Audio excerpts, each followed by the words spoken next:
So welcome everyone to our conversation today. We are going to be discussing today how you can leverage virtual communities to help build a more dynamic and scalable approach to classroom Q&A, but by extension, how you can use them to build classroom communities and help both students and faculty gain some more efficiencies in how they think about learning. This is our third webinar in the series, so welcome back, anybody who's been joining us previously. Our first session was on peer connection. So the idea of this series, let me take a step back, is to be able to articulate how a single platform like Inscribe, what presents virtual communities, can be used in lots of different dynamic ways. And what we're talking about over the course of this week are the four primary use cases that we see having the largest impact at the institutions we work with. So day one, we talked about what we generally call peer communities. And what that really means is a big space for all your students to come together and you kind of stay out of the way and let them run with it and build the relationships and talk to and support each other. Yesterday, we dug a little bit into more of a student success model or communities that were primarily driven by advising, coaching other student success leadership. There, the moderation is a little bit more engaged. It's not just about students helping each other, but it's also about getting information to students and helping them build relationships with the people at your school that are supporting them, like their coach or their advisor. Today, we're going into the classroom. So we're going to talk again about how communities can wrap around academics and learning and create a really dynamic, scalable model. I'm Katie Kapler. I am the co-founder and CEO at Inscribe. So I'm going to be leading our conversation today. I'm joined by Danielle Bonner. So if you've been here before, you'll recognize Danielle. She's going to help keep us on track, check the chat, let us know what's happening in there. We do encourage you, we'd love for this to be a dynamic conversation. So please, if you have questions or observations along the way, drop them in the chat. The chat will default to just the host and panelists. So if you'd like everyone to, learn from your contributions, you can change that to everybody. But definitely drop them in there. If you have your own experiences building communities, good or bad, we'd love to hear from you there as well. And then not live with us today, although they may be in the webinar, Fred Scott, our Director of Sales, and Aaron Knox, our Chief Revenue Officer. If you haven't already heard from them, you might. They're going to do a lot of the follow-up. Make sure you get the recordings of all of these sessions. And then, of course, are available if you have questions about building community at your own organization. It is being recorded today, so we'll make sure that at the end of the week, we'll send out recordings for all four of the webinars that we went through. Oh, and I should say tomorrow is our last webinar, and it will be focused on helping students connect to career opportunities and with an emphasis on alumni and how they can help participate in your community spaces. So high level, we are a virtual community platform. We focus on creating very dynamic, flexible spaces for students to come together with peers, faculty, and staff so they can ask questions, seek advice, and just build relationships during their learning journey. We work with, we focus on several outcomes for our institutions. We definitely want to improve student outcomes. In the context of learning, that usually means more students passing the class. Sometimes we look at persistence rates in that model as well. We certainly also look at measures of belonging and peer connection. The classroom, as you guys already know, is a great place to build those types of relationships. And because it is a slightly smaller community than your entire college or university, students can get to know each other in a different kind of way. And then not listed here, but really critical, and especially for this use case, is efficiency. We know that faculty in particular, like everybody, but faculty we know are super busy. And if you're going to add a tool to their tool set, it better be worth it. And I think you'll be impressed to see Inscribe is not something that adds to a faculty workload. It's something that is brought in to replace the way that it's been done in the past and can actually decrease the faculty workload by a significant margin, freeing up literally hours in their week for other types of activities. So the reason that we decided to focus on learning communities as one of the use cases that we wanted to deliver is that we know that DFW rates, or students who are not passing, especially core classes, is a critical challenge for many colleges and universities. And in particular, college algebra, first year writing classes, the failure rates in those classes are really, really high. And often what happens is it creates a block for that student to be able to progress in their learning. So it's a big dropout moment for a lot of students. Sometimes it just reinforces for students who have already come in feeling anxious about their ability to succeed. It just reinforces that negative narrative. So they're much more likely to drop out. So if we can get into these classrooms and come up with a really efficient way to help improve the student experience in these spaces and their likelihood to pass, you're actually creating a better pathway for that learner for the rest of their program, and potentially setting up a mindset for them that will help them succeed long after they've left the institution. We also know that the faculty themselves are trying as hard as they can. And when we look at these first year, the learning communities don't have to apply only to first year courses, but because a lot of first year courses have many, many sections, or hundreds of students in the class, the challenges in there are sort of amplified. So an individual faculty member might be managing emails from all 400 students. And you can imagine, if students are emailing you, the chances that you're getting duplicate questions in those emails are 100%. So faculty will tell us they are answering the same question, 30, 50, 100 times every semester. And they're doing that semester over semester. When they try to provide help, not always the students that really need it show up. So there's sort of an intimidation factor with students about reaching out for help. And that obviously compounds the challenges that we were looking at earlier. So how do we empower our faculty to also be in a position to address this in a more efficient and equitable way?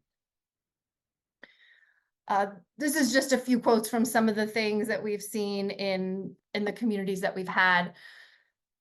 Academic communities are not just about tactical Q&A, and certainly that's a component of it. People are going to ask questions about what they're trying to learn and when they try to apply it. But you will also see a really strong component of social connection happening in these spaces. People talking about math anxiety, people talking about imposter syndrome. And so some of the same benefits that we saw in those other community models, like peer communities and student success communities, will also appear in your classroom communities. Students helping each other through some of these mental moments, faculty having a better insight into their students and what they're really struggling with and dealing with. So it just opens up a little bit of a visibility for everybody to know, like, where are we all on this playing field and how are we all feeling? And I think anytime you can create better visibility in these spaces, it's just going to make it easier for everybody to navigate each other and support each other throughout the process. So just a few like high level benefits about how we think about community.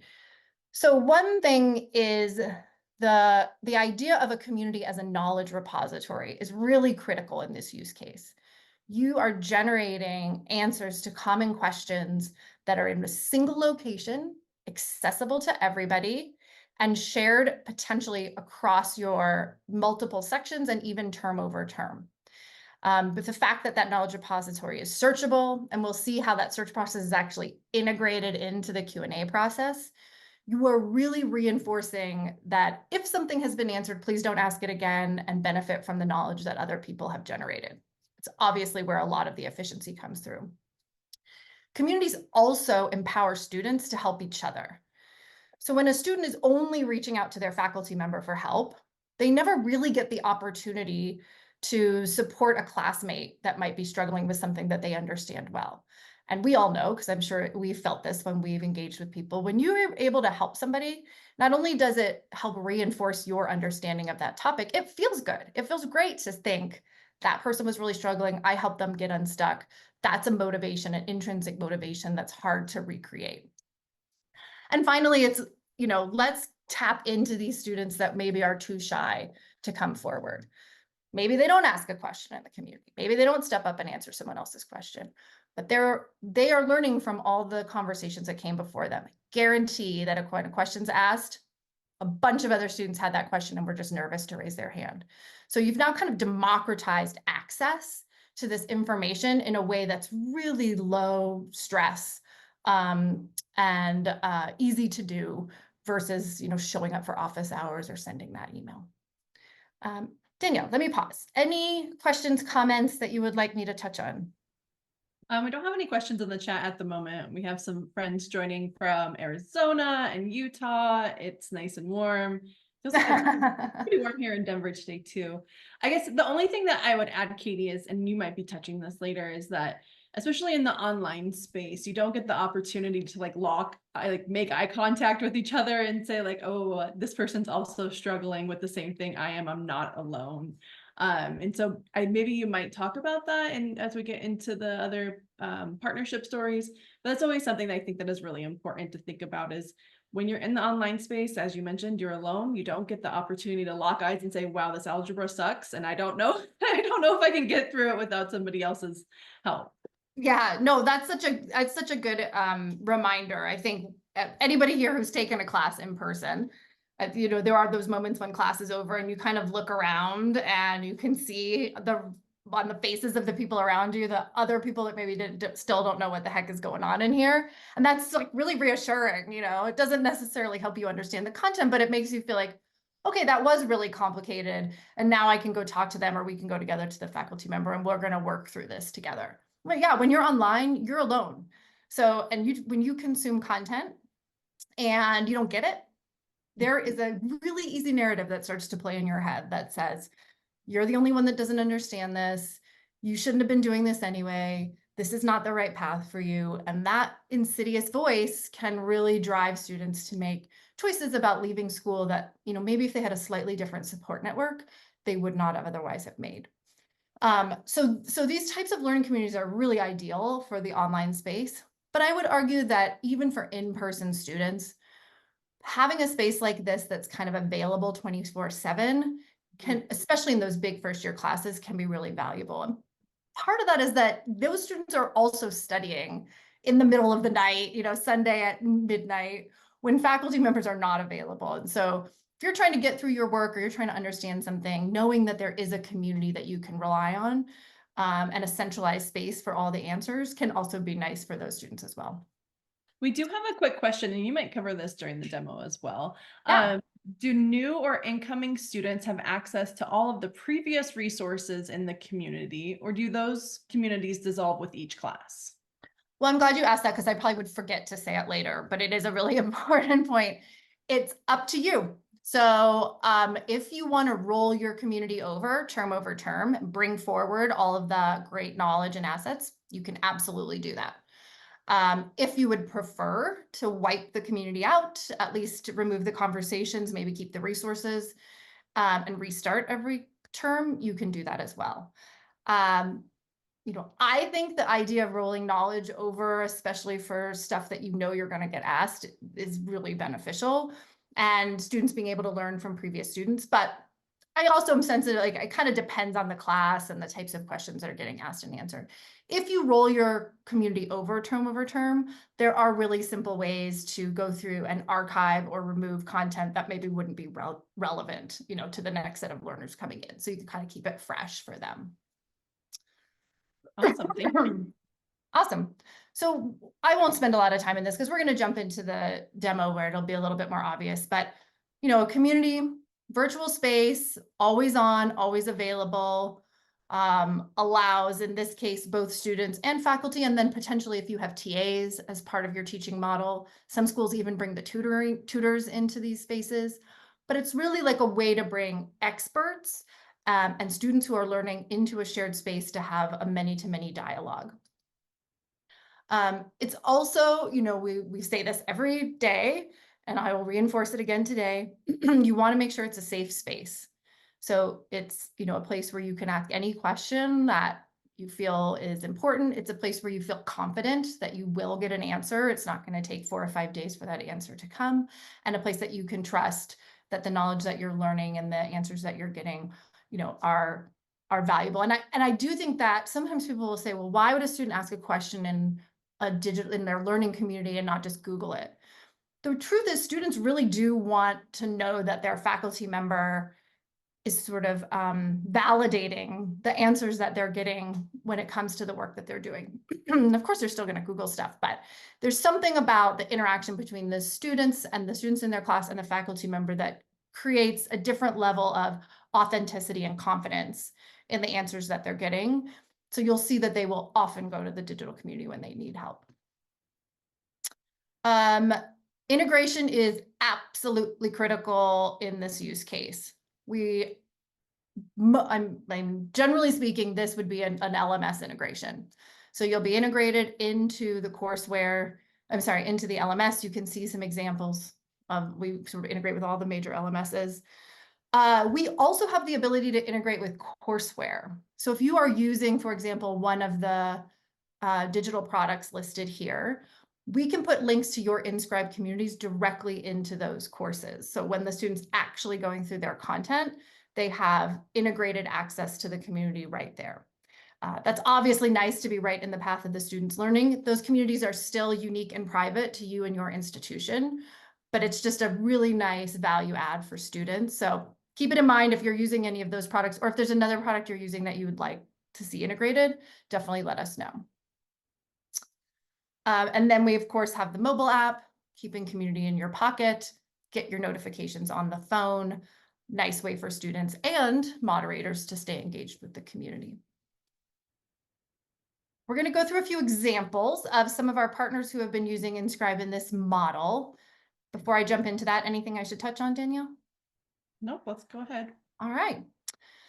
So one of the schools that we have been working with for some time is Western Governors University. If you're not familiar with WGU, large, very large, if not the largest online university in the country, first or second. They have a unique model though, which is their courses are all offered in a competency-based approach.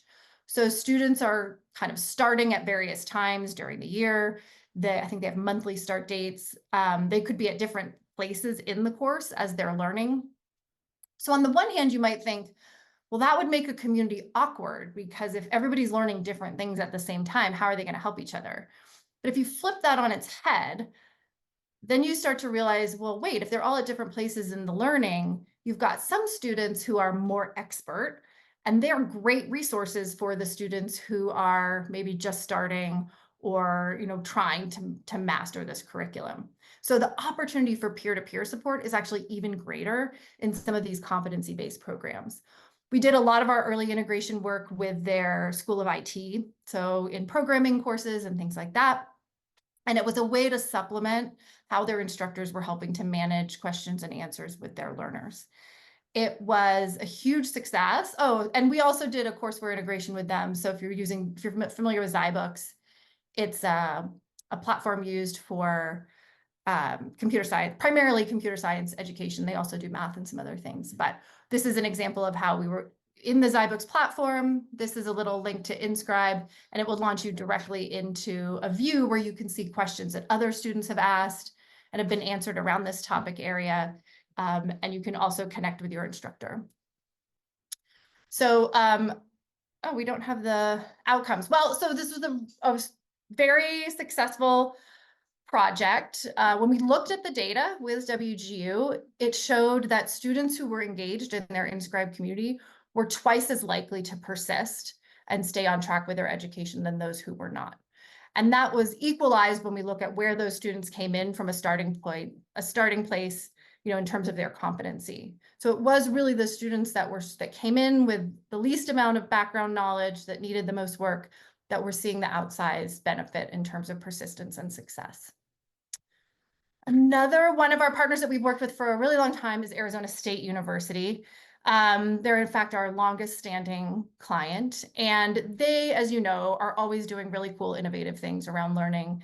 And one of the things that they really wanted to do was think about, number one, how do we directly impact the number of students who are successfully completing first year math?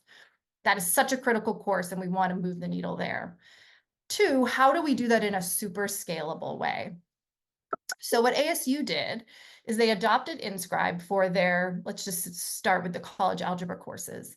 But they didn't just stop there. What they did is they built a single math community that connected all of the sections that were learning college algebra at the same time.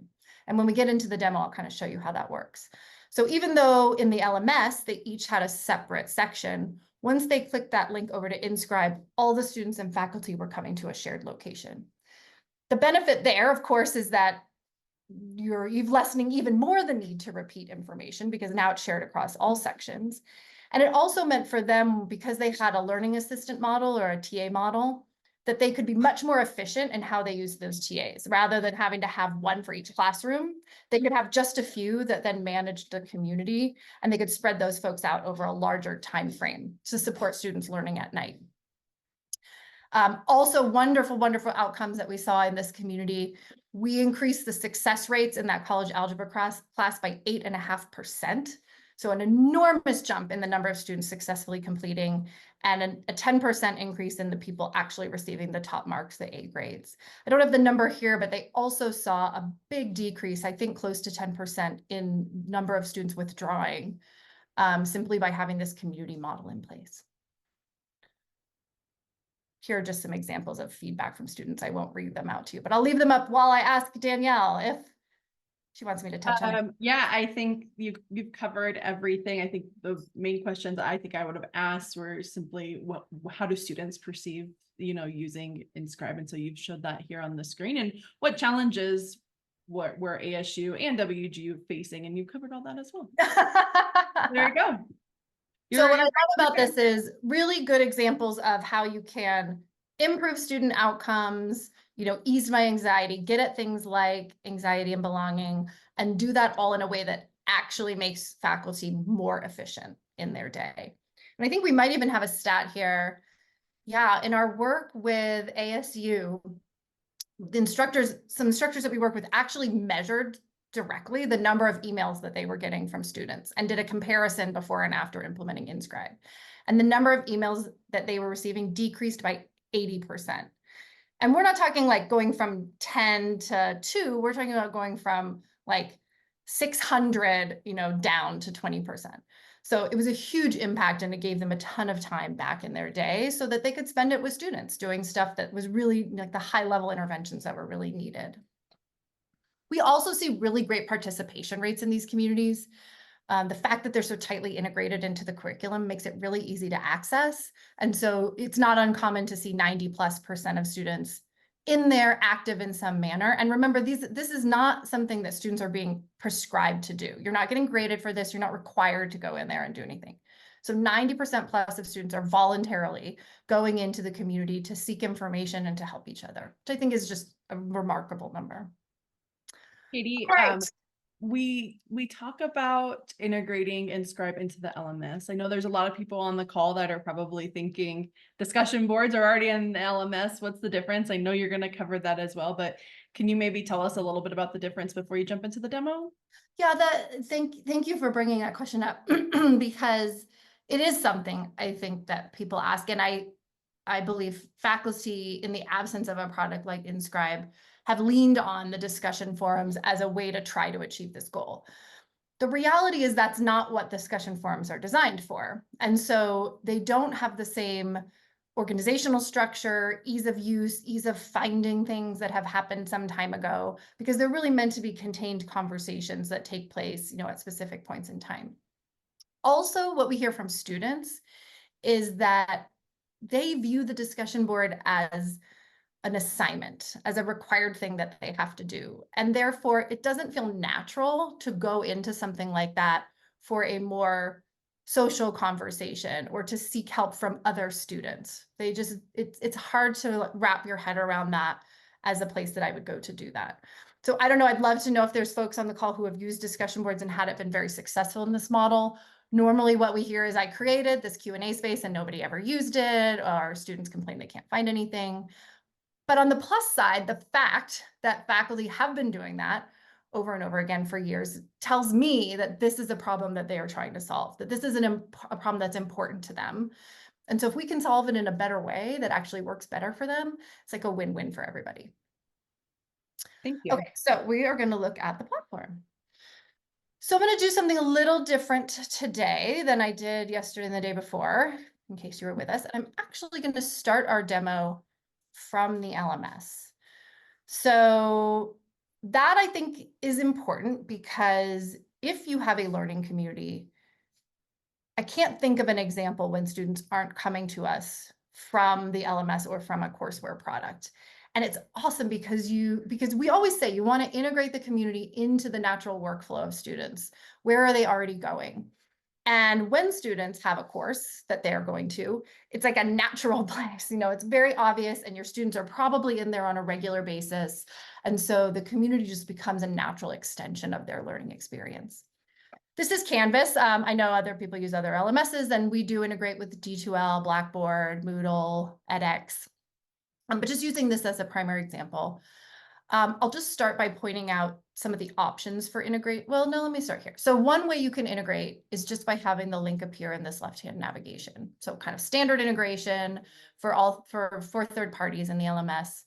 You can rename this whatever you want it to be. So Q&A space, Inscribe community. We'll provide some suggestions to you that we know work best for students and make sure that they understand what it is and where they're going. Generally, you would introduce the concept of the community in your introductory content. So in the syllabus or in the orientation for the course, the introduction content, maybe posting an announcement. But it is important that you commit to Inscribe as the place to go. Don't also create a discussion board where students can go and say, feel free to just email me anytime. You'll diminish the efficiency for yourself as a faculty member if you do that. So really sort of lean into Inscribe as the place that you want people to go. It doesn't mean that students can't email you directly. And of course, we wouldn't want to say that. But what it might mean is if a student emails you and it's a really good question, you might say to them, hey, would you mind also posting this in Inscribe? I think other students could really benefit from this. So you'd have your community here. You're telling students what it's for. You're really committed to using it. When a student clicks on their community, it's going to load the Inscribe experience directly within the context of the LMS. So rather than putting you out to a new tab, we're going to keep you right in this frame here. So students are less likely to get distracted. It's clear what they're working on, and they can much more easily get to other content in their courses. What you see in front of you is an example of how we might structure the community if you were bringing multiple sections of a course together at the same time. So it's possible that I, Professor Kapler, just have my own Inscribe community for my course, and that's it. In which case we would bypass this page. But if I happen to be sharing a community with some other faculty members, the first thing a student would see is, do I want to go to the general math Q&A space where all the students are across all the sections, or I just want to go to this private space that's just for my professor and my classmates? This is a great place to ask tactical questions about the class and the syllabus. This is a great place to ask your questions about math. So if I click into here, you can see again, we're staying in the context of this space. And now I can start to see what are the activities that are happening. So I can see questions that have been asked. I can see resources that have been shared. I can also go to individual topics. So I'm only seeing the content that's relevant to that topic area. I can quickly ask a new question in the community. I can also see sort of a summary of what's going on. So here are things, I can quickly get to things that I'm related to. I can see if there are other students that need a little bit of extra help. So it's a really, essentially self-contained, all of the major functions of the community in this smaller space. And of course, you can also search. So I started out saying that Inscribe as a knowledge repository is a key component of this. And that's where the search comes into play really, really strongly. If you've already answered the question, you really want students to just reuse that answer and not ask you again. One of our partners, ASU, even went so far as to source a bunch of additional resources, videos, and then create a lot of their own micro videos that they put into their resources repository. So they could kind of fill in the gaps when a student had a question about something that maybe wasn't covered in the curriculum. They would create a mini video of it, post it to Inscribe, and then that created a supplemental explanation for students if they got stuck on that particular topic. Now, you don't have to stay in this contained space. If you want a little bit more real estate, you can pop out from the community into the larger Inscribe interface in its own tab. And so you can see when I go here, kind of the same information is represented, just in a larger space and with a few additional capabilities. What do I want to do? I want to talk about search. Yes. We're gonna say something? Oh, I was just gonna mention, you showed how it was directly in the coursework there, I think, and you'll probably get to this as well. Really helping identify when students are stuck on a very specific topic. I mean, you can see how many views are in the post. You can see how many questions are on the same topic, really helping to identify where do we need to make adjustments in the curriculum, or where do students need just a little bit more help. Is something that you can do with the Inscribe product versus just like a regular discussion board. Yeah, the analytics I think are really critical. I didn't touch on that when we talked about the discussion board. So let me do a few more things from the student perspective, and then good point. Let's switch over and talk a little bit about the faculty perspective and the benefits they get there. So I do want to just reinforce the importance of search. So if a student has a question about quadrat, I don't know how to spell quad. Maybe I'm on the wrong thing. Here we go. There we go. So if a student has a question about something, they can just search for it and it will look across all of the content in their community. So it's looking through the conversations, it's looking through the resources, it's looking through some things that have happened in live events, and it ideally is going to quickly get you to something that might already be solved. In fact, we feel like it's so important that we've actually integrated that process into the question asking process too. So if a student starts to ask a question that Rosie, who you see here, if you remember from previous conversations, she's our technology assistant that lives in our communities. If Rosie finds some things that may actually help you solve your problem, she's going to pop them up here and try and redirect the student to one of these solutions before they post a new question. Now, we're not stopping them from asking, and we're not, creating too many hurdles. But if they can find what they need without posting, it means they got an answer more quickly, one less thing that you have to address. So everybody's better off. When they post, math communities in particular have a slightly different setup for the question asking process. So we have an equation editor. We have some other tools that you can build to ask questions that might be sort of specific to what you'd be learning in math. We also have some code tools. So if you're in a computer science class, you would have tools to do coding. You can do runnable code in these spaces. So there's kind of a set of tools in the editor that are just really specific to different academic topics. That helps with the student for asking questions and being a little bit more thorough in their ability to describe what they need. A lot of the same functionality exists though. Once it's posted, everyone gets a notification. It tells you the question that's been asked. People can interact directly with those notifications to answer the student. As a faculty member, you don't have to be checking all the time to see what's happening in your community. The community will reach out to you and let you know what's happening in this space. You also do, well, no, let me finish this. So once this gets posted, multiple people can come in and provide answers. So it doesn't have to be a one and done. Sometimes you'll just have a single answer and that's it. Sometimes multiple students will jump in and provide their opinions and their thoughts. But really it's about, finding the best solution. And so if you have a post that has multiple answers, you can take the best answer and do a couple of things with it. So number one is, one of the questions that we sometimes get is, how do I make sure the answers that are being generated in this community are accurate? I don't want my students to be going in and getting misinformation from their peers. Well, there's a couple of things that the platform does to help with that. The other thing we will often say is, the students are having these conversations anyway outside of the platform. So the chances that misinformation is being generated when you don't have a community is very high. And then you also don't have an opportunity to course correct because you have no idea that it's happening. It's happening in an external system or over Zoom or in person. So if that misunderstanding is exposed in a community like Inscribe, the instructor actually has an opportunity to come in, correct that misconception, and now all the students understand why those two things are not aligned, and now you've corrected that thought for all your students at the same time. Now, with that said, we do have a couple of things in here to help students navigate that. So this is me in the community, and you can see I carry this little badge with me. Anyone who's a moderator in the community carries that badge. And it's just a signal to say, any answer, any post from this individual is from an expert, from kind of an authority figure in your community. If a student answers a post, they don't get that little badge. However, a moderator can come in and endorse that post.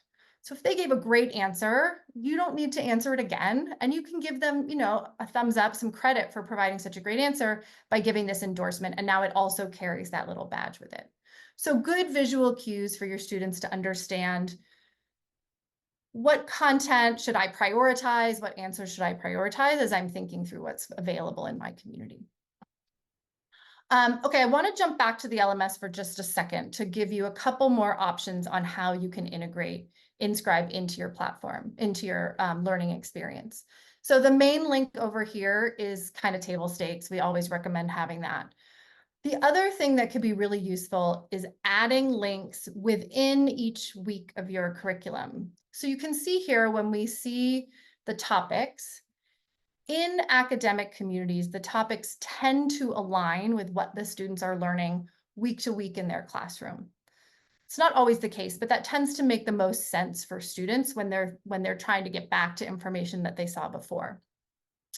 So if you then are creating links to the community within each module, you can do something really cool. So this is a link to Inscribe. I'm going to click it. You'll see it's going to load again this embedded view that we saw before. But now it is pre-filtered just to content from week 1. So I can link my student directly from that content right to the questions and resources that are going to be most useful to them, given what they were working on. So students love this, and it's a way to really accelerate the use of the community because it makes it much easier for students to find what they're looking for or to post something back to you and have it automatically tagged with the right information. Okay, let me pause for a second. Danielle, anything you would like me to touch on? I'm going to jump into the faculty view for a second. We just have one comment in the chat. They said that they love the feature to help students set up students for success. So yes, awesome. So Daniel mentioned the value of analytics in the platform for faculty members, and that is certainly true. So if we come to the topics page, you can quickly see at a glance how many conversations are being initiated around each of the topic areas. So it may be that, with graphs of functions, you didn't get any questions, and you compare that to how people did in that week and everyone's getting, A+. Then you look at quadratics, all of a sudden there's 10, 15, 20 questions, the grades were not as good. Faculty will actually use that as a way to identify, okay, there's something going on in week 1. Obviously, quadratic functions is harder, but there's something that students aren't understanding in the way that this is being taught. So they can then go to that topic and dig into the specific questions that students asked. And it uncovers this layer of, well, where was the disconnect for those students? Is there a common theme about where students are struggling? And maybe there's a little hole I could plug in the way that I'm teaching this, or I could think about describing it in a slightly different way. So that feedback loop is something that faculty tell us is really, really valuable for them and actually helps them improve their curriculum term over term so that more students are able to master the content and to be successful in that class. The other tool that we have in here, which you probably saw in some of the other use cases, is the idea of Rosie helping to keep an eye on the health of the community. So much like what we saw previously, Rosie is just kind of keeping an eye on how students are talking and how the conversations are flowing. And once again, if a student posts something and Rosie can sense using semantic analysis that the emotion of that post is really frustrated or angry or confused, Rosie will capture that and alert the faculty member or the moderator of the community that this is something they might want to take a look at. So this flag is not visible to the student, but now the faculty member can see, all right, the student is getting frustrated. I'm going to ask them to come to office hours, or I'm going to suggest that we do a quick one-on-one to dig into what they're struggling with here. Whereas if you didn't have this community, this student could just be sort of stewing away on their own, getting more and more frustrated and more upset, and nobody knew because they never reached out for help. Also, because Rosie flags this and like escalates it to you, it helps guarantee that a post doesn't come in that's frustrated and you miss it, for example, and then it doesn't go responded to, and then that student gets more frustrated. So we're really making sure that you understand what might need to be prioritized in your community and where should you spend your time to be most efficient. All right. One final feature that we've talked about before is this idea of the chat feature. What I love about the chat feature in this example is you can again have a chat space that is for all students, but you can also have a chat that's just specific to your class if you're sharing your community. And you can also give students the ability to have a chat where they're kind of talking to each other and supporting each other. So more of a peer-oriented space like a study buddy space or a Friday social space where they can come together and build those relationships that are outside of maybe directly learning in the curriculum. Okay, let me pause. Questions, thoughts? Yeah, it's almost 1 o'clock in the afternoon here in Denver, and I clearly have not had enough coffee because I did not share the links to the case studies that you shared earlier. So I'm dropping those in the chat just so that everyone is aware. But other than that, we don't have any questions at this point, Katie. Awesome. So we touched on resources. I would say the communities that tend to use resources the most are the academic and learning spaces. If you already have some supplemental videos, some extracurricular content, you probably have that in a folder somewhere or somewhere in your, learning management classroom. Bring them into your community. They're really easy to add and upload. And then what you've done is you've taken that resource, you've not only made it available to all your students within the workflow of learning, but you've also given them the ability to give you feedback. So, students can upvote and downvote the content that you have presented, and they can ask follow-up questions. So maybe they're stuck, you give them a resource and it kind of gets them 90% of the way there, but there's 10% left. So now they can ask you a follow-up question. You know that this was the thing they were looking at when they had that question. And so it gives you some context for where it came from, and it creates this kind of dynamic back and forth around all the valuable additional resources that you make available to your students. And finally, in the live event space, as you might imagine, office hours, test prep events, anytime you might bring your students together for a more synchronous conversation, putting those live events in your community is a great way to boost attendance at those events. You will absolutely see more students show up if you promote it and put it in a space like this. Like we've said before, it's also a great way to capture whatever you did in that live session and post it back to the community. So if I couldn't make it, if I was too busy to be there, I still benefit from the conversations that you had in that smaller group, and I can learn from it as well. All right, I'll do one quick more thing in the community admin area, and then unless there are more questions, we can kind of wrap. Community admin is your space to find all of your community members and what they've been up to. It's a great place in learning communities. What's really cool is people will tell us that they use the information here in the analytics dashboard, as well as the reputation system, the points that students are using in reputation system, to identify students who are high performing, who might make great TAs or other kind of like tutors or other kind of student mentors in the future. So it's a really nice way, because it's not just the students that are performing well on the content. You also want to find students who are really good at explaining that content to other students, or who have intrinsic motivation to do that kind of work for fellow students. And so the community kind of uncovers that, right? Shows you who those natural teachers are, and you can gather them up. You can also, in these communities, set a reputation points goal. So it's not quite the same as making participation in Inscribe required, But it is saying that, I would love you to be active in this space. I would love to make sure that you're helping your fellow students. So, I'm going to set a goal of 100 points a week, and I would love to see, each student, or 100 points for the semester, and I'd love to see each of you try to achieve that. You could, in theory, tie that to a participation grade. We have a few people that do that. You just want to be careful if you do that you're not getting people just participating for the sake of participation. You want to keep the conversations authentic. So it's kind of a balance. All right. And with that, oops, I clicked out of that. I think I have some questions. And this has been a series, so we have talked about a lot of these things previously. But I think Yeah. it's important because I do see some new names on our attendee list today. Talk to us a little bit about implementation. Like, you went through a ton of content. What does implementation look like? How simple is it? And what kind of support are people receiving? Yes, I keep forgetting to address that question. So implementation is quite simple. It's number one is community. So there's kind of 4 steps: community design, which in this case is really easy. And we will essentially come to the table and say, here's what we think your community design should be. Do you want to change it? The second is the technical implementation. So making sure that we get that LTI integration in place is really, really critical. Not hard to do. It's not a tremendous amount of work. We just do need to engage with your tech team. Then we'll do training for whoever's going to be moderating in the community. We'll help you get any initial resources set up. And then we'll give you a communication packet to help you launch your community. Here's content you can put in your announcements. Here's an email you can send to your students. And then you're off and running. So altogether, that process can take, as little as 2 weeks if we can get access to the tech team at the right time.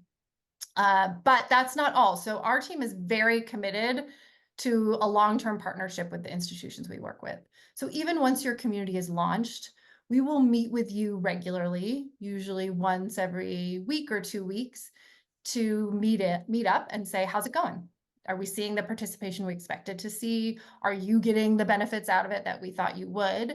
If not, why? And what could we adjust to help us get there? And if so, great, let's talk again in a few days or in a few weeks. It's also an opportunity for you to come to us with feature requests, suggestions for the platform, additional use cases that you might want to explore. So that ongoing relationship with our customer success team is really critical, and it will maintain as long as you are a partner of ours. We've talked a lot about individual use cases. What does this look like across the entire student life cycle? What are the benefits of making sure that, a student has an inscribed community in the majority of their courses, if not all of them, versus just one-offs? Well, yeah, and I would even weave into that, the benefit of having a peer community and a coaching community and academic and learning communities under the same umbrella. It's not necessary, and most of the partners we work with will pick a single use case to start and then, branch out into additional use cases over time. But you could see the value at an institution if you really had a consistent community strategy across all of these areas. Number one, the student can get to all their communities from this single place. So it means they don't have to think about, where do I go when I need help? Where do I go when I want to connect with people? I have one place that I go, and then I can get to my different communities from there, depending on what I need. It also means that their experience of engaging with the technology is consistent. They're not having to learn a new platform. All of their questions and answers are in a single place, so they can get to them all at the same time. It helps them stay on top of what they're doing. So it just simplifies life for them. And then we'll also simplify life for you, because now all of your data is in one place. If you want to look at an individual student and their trajectory across all these different types of engagement, you can. If you want to look at various communities and how they've grown over time, you can. Once you start implementing point systems for each of these use cases, you just lose some of the efficiencies of scale and the efficiencies of a cohesive user experience that you gain when one platform can really do all of that for you. Do you have a visitor? Yeah. Was it obvious? You've talked a lot about faculty, which just in my mind makes me think of the University of Tennessee Knoxville community that we have and how they're utilizing it for faculty. Can you share a little bit about that? Yeah, that is one use case we're not covering this week, but we have a number of partners now who are building communities just for their faculty. So faculty onboarding, faculty development, especially helping adjunct faculty have a place where they can go to connect with each other or with more full-time employees. They tell us that, especially if you are working at multiple institutions or you're only at an institution part-time, it can feel really difficult to kind of get your bearings, feel like you're part of the team, know where to go for information, all the same things that students feel. So you can put communities together just for your faculty. And I think they really value that. And it also helps introduce them to the space and makes them more comfortable than applying that same space in their own classroom with their students. And one example of that is the University of Tennessee, Knoxville, where we're working on that initiative with them. Thank you. I think that's all that I have for now. If anyone else has any questions, please drop them in the chat and we'll be sure to answer them before we end our conversation today. But Katie, you want to try and wrap things up? I will. So once again, thank you so much for being here. I appreciate you taking the time to be with us.